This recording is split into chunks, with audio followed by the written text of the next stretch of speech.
Bullet ട്രെയിനുകളും high speed ട്രെയിനുകളും തുടങ്ങി അതിവേഗ ട്രെയിനുകളുടെ കാര്യത്തിൽ ചൈന പണ്ടേ പ്രശസ്തമാണ്. ചൈനയ്ക്ക് അഭിമാനിക്കാനിതാ മറ്റൊന്നുകൂടി. വിമാനത്തെക്കാൾ വേഗത്തിൽ പായുന്ന ട്രെയിൻ ഓടിക്കാനുള്ള നീക്കത്തിലാണിപ്പോൾ ചൈന. മണിക്കൂറിൽ 2000 കിലോമീറ്റർ വേഗത്തിൽ പായുന്ന ട്രെയിൻ വരും വർഷങ്ങളിൽ ട്രാക്കിലാക്കാനാണ് ചൈന ശ്രമിക്കുന്നത്. ബോയിംഗ് 737 വിമാനത്തിന്റെ ഇരട്ടിയിലധികം വേഗത വരുമിത്. നിലവിൽ ജപ്പാന്റെ MLX-01 ആണ് ഏറ്റവും വേഗമേറിയ ട്രെയിൻ. മണിക്കൂറിൽ 581 കിലോമീറ്റർ ആണ് ഇതിന്റെ വേഗത. എന്നാൽ ചൈനയുടെ പുതിയ ട്രെയിൻ പരീക്ഷണ ഘട്ടത്തിൽ തന്നെ 630 കിലോമീറ്റർ വേഗത്തിൽ ഓടിക്കാൻ സാധിച്ചുവെന്നാണ് അവർ അവകാശപ്പെടുന്നത്. പടിപടിയായി ഇതിന്റെ വേഗത വർദ്ധിപ്പിച്ച് പൂർണ്ണ തോതിൽ എത്തിക്കാനാണ് ചൈനയുടെ പദ്ധതി. 2 കിലോമീറ്റർ നീളമുള്ള ട്രാക്കിലാണ് പരീക്ഷണം നടത്തിയത്. ഇനി 60 കിലോമീറ്റർ ട്രാക്കിലായിരിക്കും പരീക്ഷണം. ഇതിൽ 1000 കിലോമീറ്ററായി വേഗം വർദ്ധിപ്പിക്കാനാണ് ചൈന ലക്ഷ്യമിടുന്നത്. ഡി-ഫ്ലൈറ്റ് സാങ്കേതിക വിദ്യയിലാണ് ട്രെയിനുകൾ പ്രവർത്തിക്കുന്നത്. ബോഗികളെ കാന്തിക ശക്തി കൊണ്ട് പാളങ്ങളിൽ നിന്നുയർത്തി കുതിപ്പിക്കുകയാണ് ചെയ്യുന്നത്. അതുകൊണ്ട് തന്നെ ചക്രങ്ങൾ പാളങ്ങളിലൂടെ ചലിക്കുമ്പോഴുണ്ടാകുന്ന വേഗതക്കുറവും ഒഴിവാക്കാനാകും. 2013 ടെസ്ല സ്ഥാപകൻ ഇലോൺ മസ്ക് ആണ് ഈ ടി-ഫ്ലൈറ്റ് സാങ്കേതിക വിദ്യ ആദ്യമായി അവതരിപ്പിച്ചത്.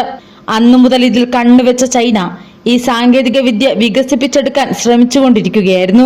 11 വർഷങ്ങൾക്കിപ്പുറം ടി-ഫ്ലൈറ്റ് സാങ്കേതിക വിദ്യ ചൈന യാഥാർത്ഥ്യമാക്കിയിരിക്കുകയാണ്. ഇനി 5 വർഷത്തിനുള്ളിൽ ചൈന തങ്ങളുടെ പറക്കും കുതിരയെ തുറന്നുവിടുമെന്നാണ് സൂചന. ചൈന മാത്രമല്ല, ലോകത്തിലെ വൻകിട രാഷ്ട്രങ്ങളിൽ പലരും തങ്ങളുടെ ആഭ്യന്തര യാത്രയ്ക്ക് ഇത്തരം വേഗമേറിയ ട്രെയിനുകൾ അവതരിപ്പിച്ചു കഴിഞ്ഞു.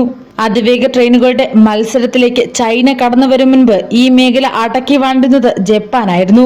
ടോക്കിയോ, ഒസാക്ക എന്നീ നഗരങ്ങൾക്കിടയിൽ 1964 ആരംഭിച്ച ഹിക്കാരി എന്ന ട്രെയിനാണ് ജപ്പാന്റെ ആദ്യത്തെ അതിവേഗ ട്രെയിൻ. H5, E5 സീരീസുകളിലുള്ള ഷിൻകാൻസൻ ബുള്ളറ്റ് ട്രെയിനുകളാണ് ജപ്പാനിലെ ഇപ്പോഴത്തെ ഏറ്റവും വേഗതയേറിയ ട്രെയിനുകൾ. ട്രെയിൻ ഗതാഗത രംഗത്ത് എന്നും പരീക്ഷണങ്ങൾ നടത്തുന്ന രാജ്യമാണ് ഇറ്റലി. NTV, ട്രെനിറ്റാലിയ എന്നിവയാണ് ഇറ്റലിയിലെ ട്രെയിൻ ഓപ്പറേറ്റിംഗ് കമ്പനികൾ. ഇവയ്ക്ക് രണ്ടിനും 2 അതിവേഗ ട്രെയിനുകളുമുണ്ട്. ഇറ്റാലിയോ, ഫ്രസിയോ റോസ എന്നീ ട്രെയിനുകൾ യൂറോപ്പിലെ തന്നെ ഏറ്റവും വേഗം കൂടിയവയാണ്. ഏതാണ്ട് 320 കിലോമീറ്ററാണ് മണിക്കൂറിൽ ഇവയുടെ വേഗം. ഇതിൽ ഫ്രസിയോ റോസയാണ് വേഗത്തിന്റെ കാര്യത്തിൽ അല്പം മുന്നിൽ. ഫ്രസിയോ റോസയ്ക്ക് മറ്റു ചില പ്രത്യേകതകൾ കൂടിയുണ്ട്. ഫ്രസിയോ റോസ ഉണ്ടാക്കിയിരിക്കുന്നത് പൂർണ്ണമായും പുനരുപയോഗ സാധ്യതയുള്ള വസ്തുക്കൾ ഉപയോഗിച്ചാണ്. സ്പെയിനിലെ ഏറ്റവും വേഗമേറിയ ട്രെയിനാണ് റെൻഫെയാവേ. മണിക്കൂറിൽ ഏതാണ്ട് 355 കിലോമീറ്ററാണ് ഈ അതിവേഗ ട്രെയിനിന്റെ വേഗത. ട്രെയിനിന് പുറത്തേക്കും സർവീസ് നടത്തുന്ന റെൻഫെയാവേ പ്രധാനമായും ബാഴ്സലോണയ്ക്കും പാരീസിനും ഇടയിലാണ് സഞ്ചരിക്കുന്നത്. 6 മണിക്കൂറാണ് ഈ നഗരങ്ങൾക്കിടയിൽ ഓടിയെത്താൻ റെൻഫെയാവേ എടുക്കുന്ന സമയം. സൗദി അറേബ്യയിലെ പ്രശസ്ത നഗരങ്ങളായ മക്കയും മദീനയും തമ്മിൽ ബന്ധിപ്പിക്കുന്ന ഹൈസ്പീഡ് റെയിൽ ലിങ്കാണ് പശ്ചിമ റെയിൽ ലിങ്ക്. 500 കിലോമീറ്ററോളം ദൂരമാണ് ഇരു നഗരങ്ങൾക്കും ഇടയിലുള്ളത്.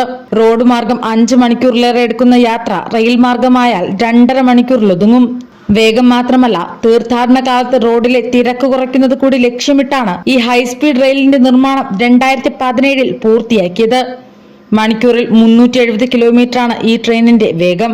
ജർമ്മനിയുടെ ഇന്റർസിറ്റി അതിവേഗ ട്രെയിനിന്റെ വേഗം മണിക്കൂറിൽ 330 കിലോമീറ്റർ ആണ്. ബെർലിനും മ്യൂണിക്കിനും ഇടയിലാണ് ഈ ട്രെയിനിന്റെ സഞ്ചാരം. ഡ്യൂഷേബാൻ എന്നത് ജർമ്മനിയിലെ റെയിൽവേ ഏജൻസിയുടെ പേരാണ്. ഡ്യൂഷേബാന്റെ തന്നെ വെലാരോ എന്ന ട്രെയിനും ഇന്റർസിറ്റിയോട് കിടപിടിക്കുന്ന വേഗമുണ്ട്. ഒരു ടണൽ ട്രെയിനായി സഞ്ചരിക്കാൻ കഴിയുന്ന മാതൃകയിലാണ് വെലാരോ ഡിസൈൻ ചെയ്തിരിക്കുന്നത്.